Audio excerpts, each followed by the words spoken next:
आप जिसको human development index आज कहते हैं, उस HDI के पापा तुलसीदास के यहाँ पहले से मौजूद हैं, एकदम एज इट इज़ मौजूद है। और क्या मौजूद है, वो क्या कह रहे हैं आप सुनिए, उनका वर्णन सुनिए एक उनके छंद में कि राज्य कैसा होना चाहिए।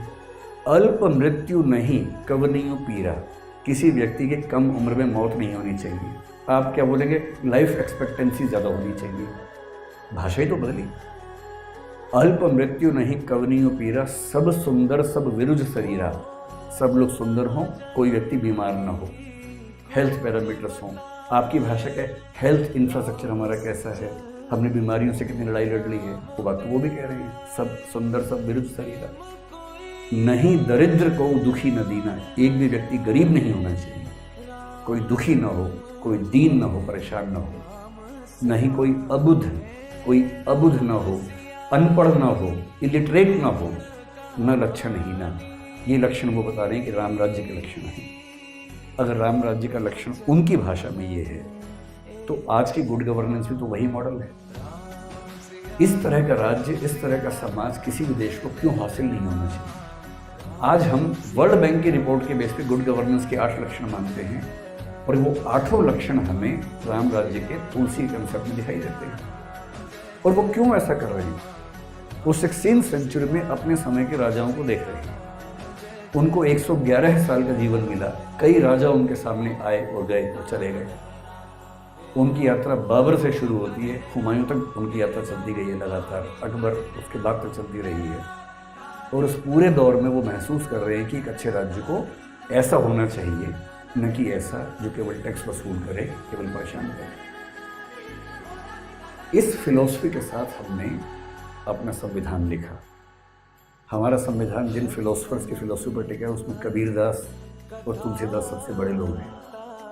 कबीरदास से हमने सीखा कि कैसे हमें समानता की बात करनी है, जाति व्यवस्था समाप्त करनी है, हर धर्म के व्यक्तियों को एक समान महत्व देना है। तुलसीदास से हमने गुड गवर्नेंस के फार्मूले सीखे, समन्वय की चेतना सीखी।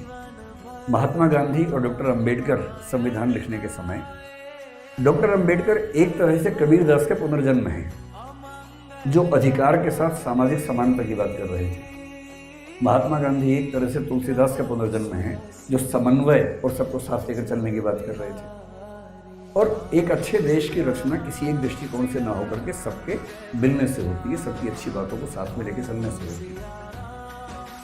और तब हमारे देश ने तय किया कि हमें एक ऐसा शासन चाहिए जो समाज के हर वर्ग को लेकर चले।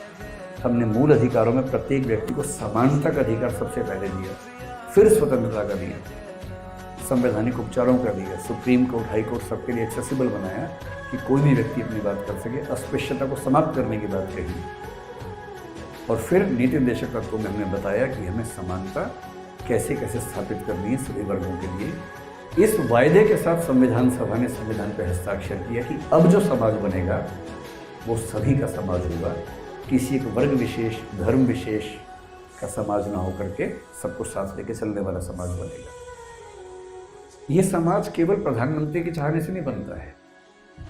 नेहरू जी उस समय कितना भी चाहते, समाज कैसे बन जाएगा, एक व्यक्ति कैसे कुछ करेगा। जो पॉलिटिकल लीडरशिप तय करती है, उसको एग्जीक्यूट करने वाला काम करती है ब्यूरोक्रेसी, नौकरशाही। और नेहरू जी ने कहा था कि जो मैं चाहता था वो नहीं कर पाया, और उसकी सबसे बड़ी जिम्मेदारी इस चीज़ पर है कि मैं नौकरशाही का स्वभाव नहीं बदल पाया। यही बात इंदिरा गांधी ने भी कही थी जब उन्होंने कमिटेड ब्यूरोक्रेसी की बात की। हालांकि उस पर डिबेट बहुत ज़्यादा है।